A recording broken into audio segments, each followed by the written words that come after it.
Selamat pagi pemirsa, pidato Presiden Prabowo Subianto saat memberi arahan pada apel Kepala Satuan Wilayah Polri 2024 pada Rabu 11 Desember 2024 lalu mestinya menjadi arahan yang terang benderang bagaimana aparat negara segera bertindak. Ketika itu Presiden menginstruksikan para perwira menengah dan perwira tinggi Polri agar segera menutup semua celah kebocoran keuangan negara, utamanya dalam tindakan penyelundupan, korupsi, dan peredaran narkoba. Semakin menarik jika instruksi Presiden itu dipadankan dengan pertanyaan, bukankah itu sudah jadi tugas sehari-hari seorang polisi? Ada apa dengan Korps Bayangkara sampai Presiden mesti mengeluarkan instruksi secara lisan? Inilah editorial Media Indonesia edisi Sabtu 14 Desember 2024 dengan tema mengakhiri celah kebocoran. Bersama saya Iqbal Himawan. Anda juga bisa berpartisipasi dan berinteraksi melalui 0215839900 nanti. Dan pagi ini telah hadir bersama saya anggota Dewan Redaksi Media Group Ade Alawi. Kang Ade, selamat pagi. Pagi, Iqbal. Ini selalu kita bicarakan yang mengakhiri celah kebocoran. Namun memang ada satu masalah besar nanti yang akan kita bahas lebih lanjut. Nanti kami juga akan undang pemirsa untuk berpartisipasi. Namun ada juga topik utama menjadi headline dapat Anda simak melalui versi e-paper pemirsa di Media Indonesia hari ini. Yang pertama, politik bebas aktif untukkan investasi. Ini kita dapatkan dari Eksekutif Forum Media Indonesia. Kemarin sudah mengundang beberapa narasumber yang kredibel. Jadi mengapa politik bebas aktif ini bisa menguntungkan investasi yang tentunya erat kaitannya dengan perdagangan dan juga industri, Mas Ade? Politik bebas aktif ini harus dipertahankan ya. Ini muncul dari diskusi kemarin, jadi harus dipertahankan. Indonesia menggelar Eksekutif Forum. Ini merupakan forum diskusi yang memang kita lakukan secara rutin ya. Kemarin menarik ya soal investasi. Ketika pemerintah juga menargetkan investasi yang tinggi, di sisi lain juga pemerintah tetap berkomitmen bagaimana politik bebas aktif ini harus terus dijalankan.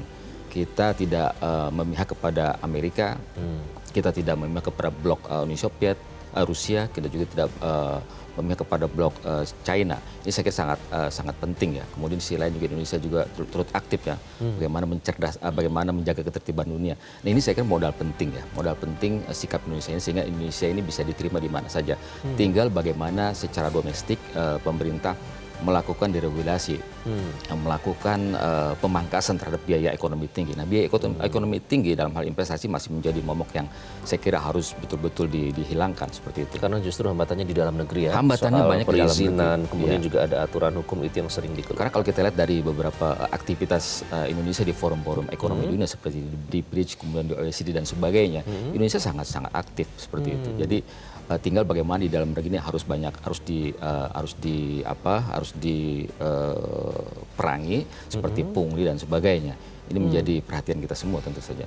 Yang juga menjadi perhatian Mas Ade terkait dengan wacana untuk mengembalikan pemilihan kepala daerah melalui DPRD. Kemarin diungkapkan oleh Presiden Prabowo ya soal itu. Kemudian dibandingkan dengan Malaysia, Singapura dan juga India. Tapi kan situasinya berbeda. Tapi Mbak Titi Perludem mengatakan bahwa itu isu konstitusionalnya sudah terang benderang kalau misalnya tetap akan dilakukan. Jadi apa nih yang bisa dilihat dari wacana ini? Ya, Presiden Prabowo Subianto memang berkali-kali ya galau ya dengan biaya tinggi pada pilkada ini. Jadi seharusnya menurut beliau ini serahkan saja ke DPRD untuk memilih gubernur, kemudian juga untuk memilih bupati dan wali kota. Tetapi yang paling penting adalah ini saya kira harus dikaji lagi karena MK memang sudah memutuskan bahwa pemilu legislatif itu dilakukan secara terbuka yang langsung kepada rakyat, tidak melalui DPRD. Nah ini saya kira harus dikaji lagi, jangan sampai kemudian kita ini gonta-ganti sistem. Ini kan problemnya politik kita ini bukan pada sistem. Sistem kita sudah sangat bagus. Problem kita adalah kita sangat lemah dalam penegakan asas pemilu. Asas pemilu itu apa? Asas pemilu itu jujur dan adil. Jadi kan kita masih banyak persoalan-persoalan bagaimana ketidakjujuran, ketidaknetralan aparat dan sebagainya. Ini masih menjadi persoalan. Jadi problem kita ini pada asas judul yang kita masih lemah untuk kita tegakkan. Tetapi yang paling penting adalah ini wacana ini memang menarik ya. Biaya tinggi itu disebabkan oleh apa? Karena memang prosesnya, kemudian juga memang masyarakatnya memang masih harus diberikan uang dan sebagainya. Atau masih ada politik mahar misalnya yang gila-gilaan gitu. Ini harus dikaji secara komprehensif. Tetapi yang paling penting perubahan-perubahan ini harus dilakukan secara terbuka. Harus ada naskah akademik dan didiskusikan secara terbuka kepada publik seperti itu. Jangan kemudian diselesaikan di bawah meja secara diam-diam gitu. Apalagi belakangan kita dipertontonkan yang hal-hal yang tidak baik terkait dengan pilkada ini ya, secara terang benderang. Itu mungkin soal mental salah satu penyebabnya ya, Mas Ade. Dan mental juga yang mungkin menyebabkan soal korupsi, penyelundupan, dan narkoba ini nggak selesai-selesai. Makanya disoroti media Indonesia hari ini mengakhiri celah kebocoran sampai harus diingatkan Presiden. Mengapa kita mengangkat ini sebagai topik utama, Mas Ya, Ade? lagi-lagi problem kita ini pada konsistensi ya. Secara kelembagaan kita sudah banyak ya, Lengkap ya sudah sebenarnya. lengkap ya. Ada KPK, kemudian juga ada kejaksaan dan kepolisian.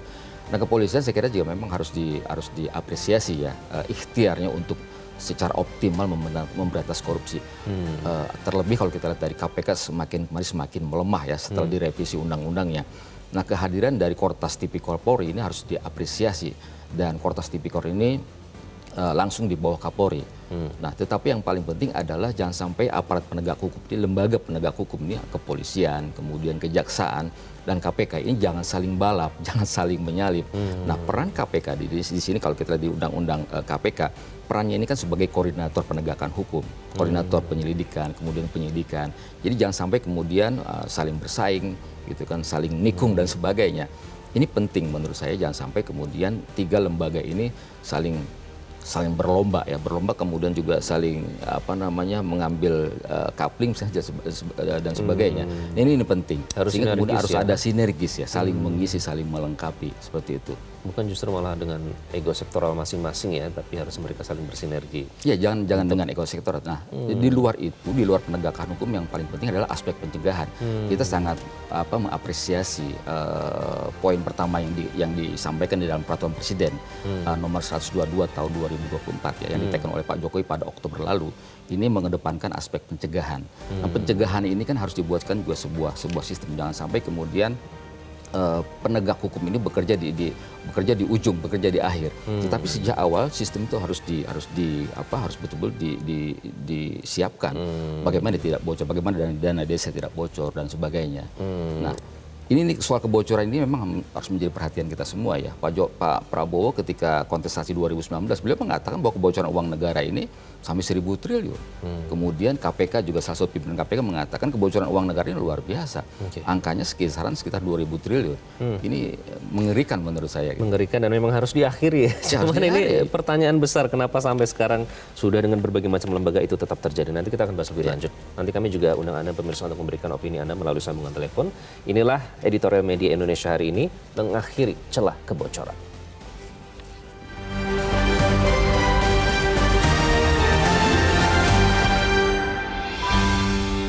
Mengakhiri celah kebocoran.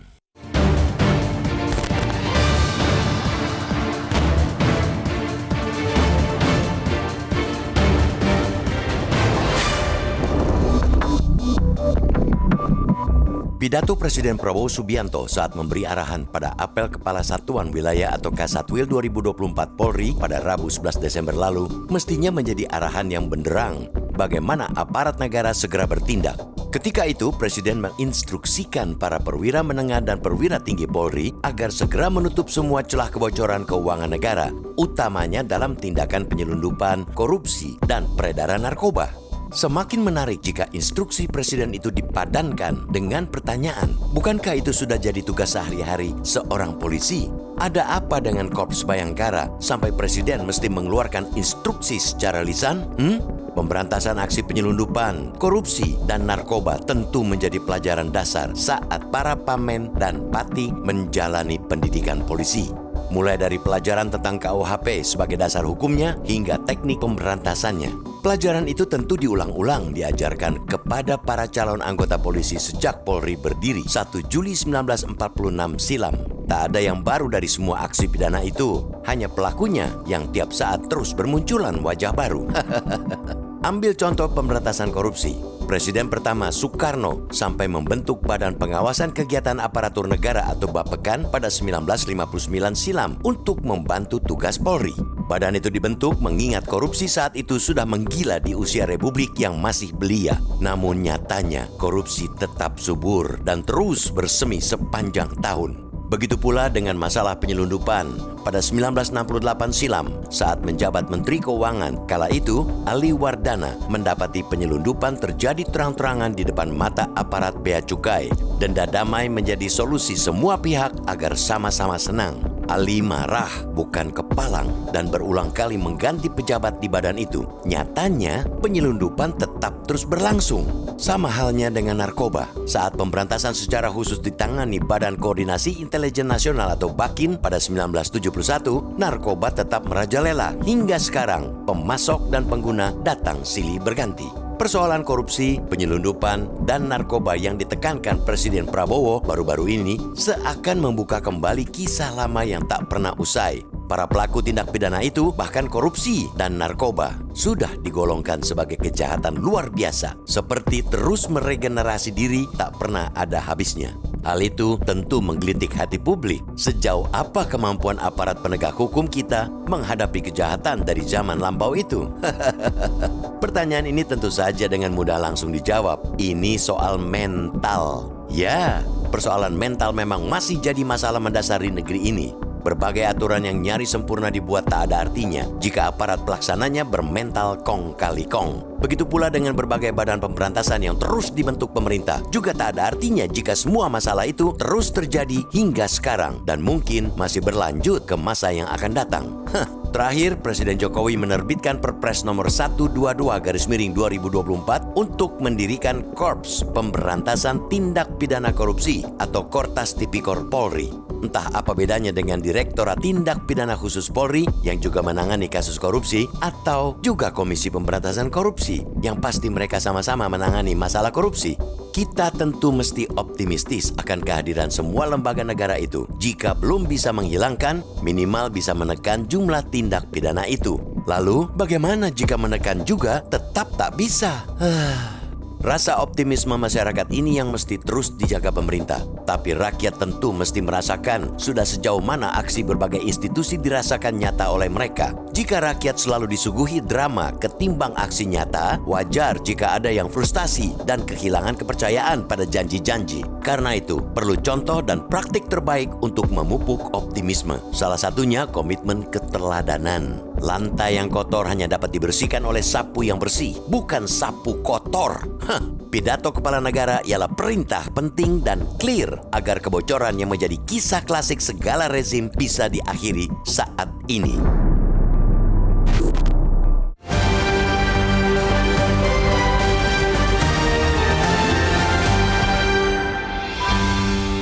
Mengakhiri celah kebocoran itulah menjadi topik dalam editorial media Indonesia kali ini. Kami harus jeda terlebih dahulu. Kami akan kembali sesaat lagi, tetaplah di Metro TV.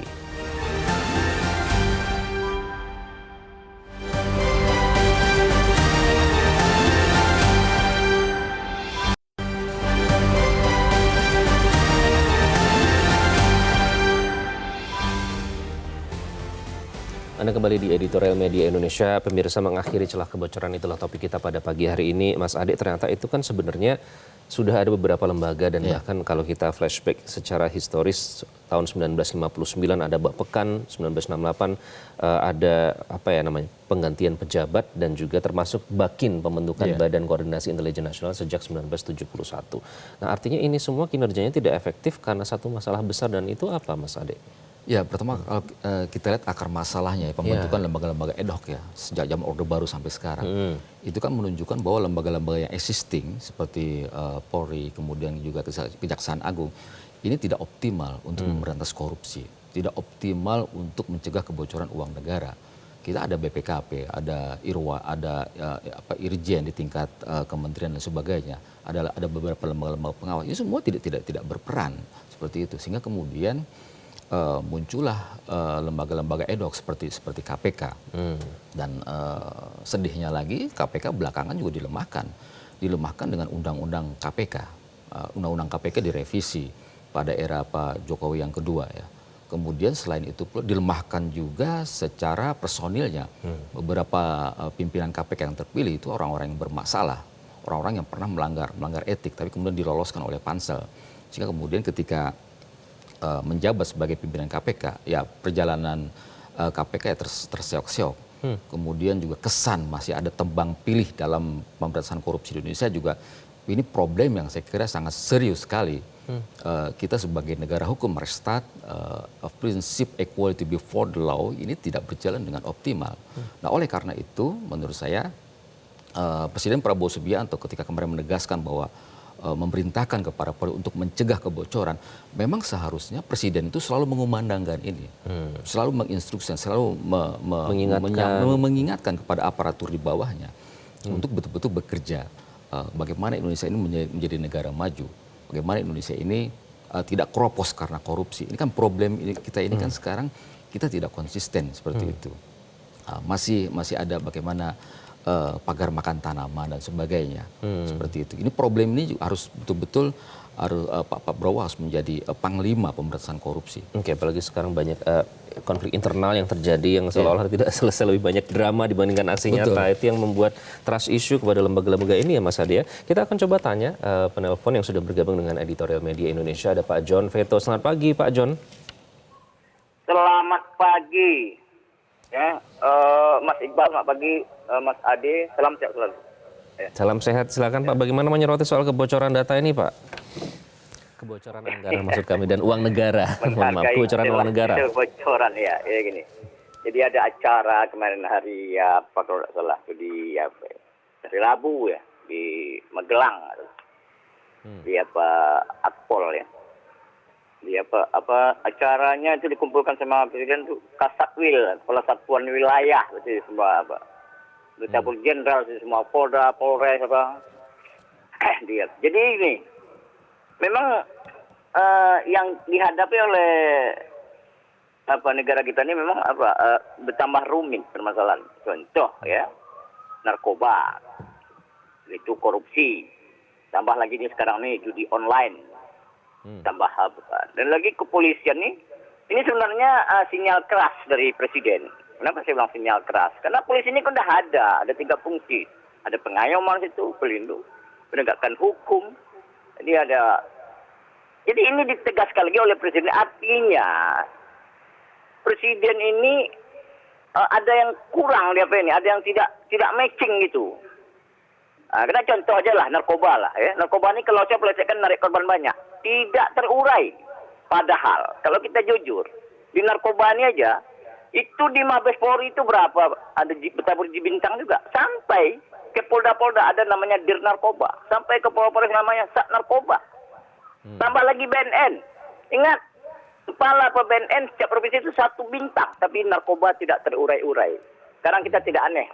Ya, ada penangkapan narkoba 1 ton, tak aneh, biasa-biasa aja. Baik. Artinya apa? Ini memang ada pesan presiden ini kepada mudah-mudahan ini sinyalnya disambut oleh petinggi Polri.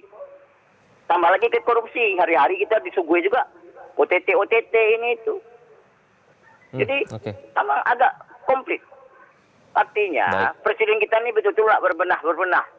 Ada lagi kata kuncinya gampang aja. Presiden kita ini kalau tidak ada ya copot aja, ganti aja banyak kok. Gitu aja, supaya ada efek jerahnya. Baik Pak John, terima kasih. Jadi instruksi presiden, arahan itu harus bisa dieksekusi sampai bawah ya. Silakan Mas Adi menanggapi. Ya betul, saya kira soal konsistensi ya. Tidak matching katanya antara instruksi presiden. Betul, jadi soal konsistensi lembaga penegak hukum, aparatur penegak hukum untuk menegakkan untuk memberantas korupsi. Ingat bahwa korupsi ini adalah salah satu dari 3 kejahatan luar biasa, extraordinary crime ya. Pertama adalah korupsi, kemudian yang kedua adalah narkoba, ketiga ada terorisme. Nah, penegakan hukum terhadap kejahatan yang luar biasa ini tidak bisa dilakukan secara biasa saja. Pertama ada 3 hal bagaimana kita menciptakan sesuatu yang luar biasa untuk memerangi korupsi. Pertama dari aparatur penegak hukum. APH-nya ini harus luar biasa. Bukan orang yang kaleng-kaleng, bukan orang yang ece-ece, bukan orang yang lemah integritasnya. Jadi orang-orang terpilih. Kemudian yang kedua ada secara regulasi. Secara regulasi pemberantasan korupsi Indonesia itu harus kuat. Jangan dilemahkan. Terbukti KPK setelah adanya Dewas dan sebagainya ini makin lemah seperti itu, makin birokratis seperti itu. Kemudian yang ketiga ada peralatan. Tim pemberantasan korupsi ini harus dilengkapi dengan peralatan yang canggih, bisa mendeteksi tersangka dan sebagainya gitu. Sampai sekarang KPK tidak mampu itu. Sudah 5 tahun selesai periode kepemimpinan KPK yang sekarang tidak bisa ditangkap juga, itu namanya Harun Masiku. Ada sekitar tiga buronan. Kemudian yang lain adalah cermin bahwa pemberantasan korupsi di Indonesia ini sangat lemah. Sampai hari ini mantan ketua KPK Firly Bahuri ini tidak ditangkap. Sementara yang lain yang nilainya lebih kecil, yang 100 juta, 200 juta masuk ke sel. Itulah yang menjadi Tapi presiden Firly sampai buruk sekarang ya. masih melenggang, masih asik main badminton. Itulah menjadi presiden buruk pemberantasan korupsi di Indonesia, serius atau tidak, berani atau tidak. Nanti kita akan bahas lebih lanjut, namun kami harus jeda terlebih dahulu. Pemirsa tetaplah bersama kami di Editorial Media Indonesia.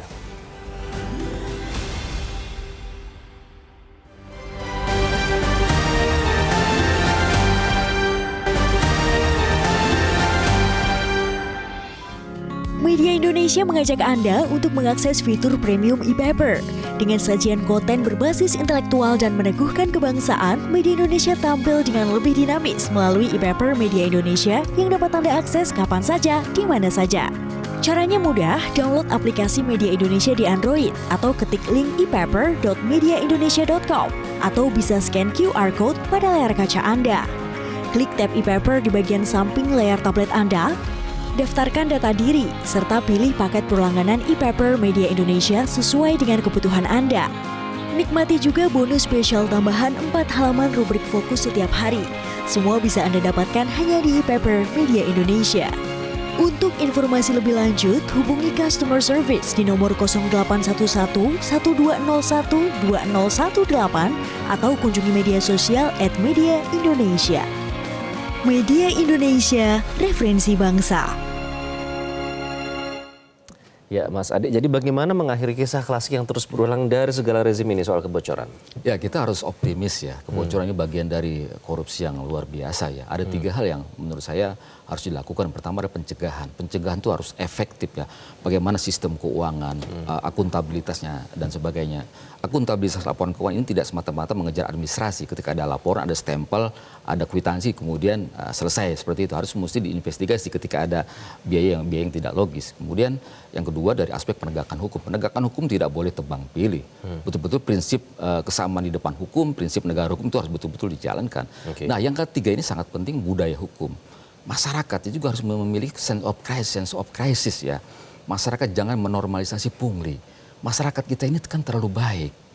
Ada ketika membuat SKCK sudah ditulis di situ jangan memberikan uang kepada petugas. Masyarakat ngasih juga.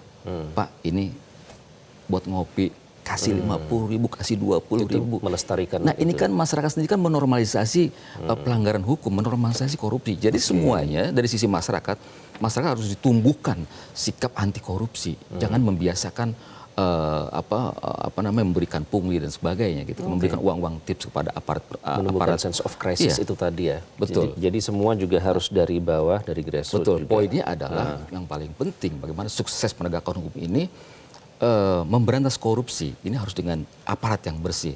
Membersihkan lantai yang kotor harus dengan sapu yang bersih, tidak bisa dengan sapu yang kotor. Mas Ade, kita tidak bosan-bosan ya selalu mengingatkan, kita bantu Presiden juga untuk selalu mengingatkan lembaga yang ada di negeri ini untuk mengakhiri kisah klasik korupsi yang terus terjadi. Terima kasih Mas Ade. Sama-sama.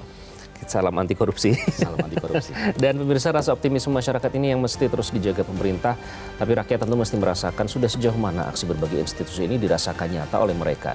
Jika rakyat selalu disuguhi drama ketimbang aksi nyata, wajar jika ada yang frustrasi dan kehilangan kepercayaan pada janji-janji. Karena itu perlu contoh dan praktek terbaik untuk memupuk optimisme, salah satunya komitmen keteladanan. Pidato kepala negara ialah perintah penting dan agar kebocoran yang menjadi kisah klasik segala rezim ini bisa diakhiri saat ini. Terima kasih Anda sudah menyaksikan Editorial Media Indonesia. Saya Iqbal Imawan. Terima kasih, sampai jumpa dan selalu jaga kesehatan Anda.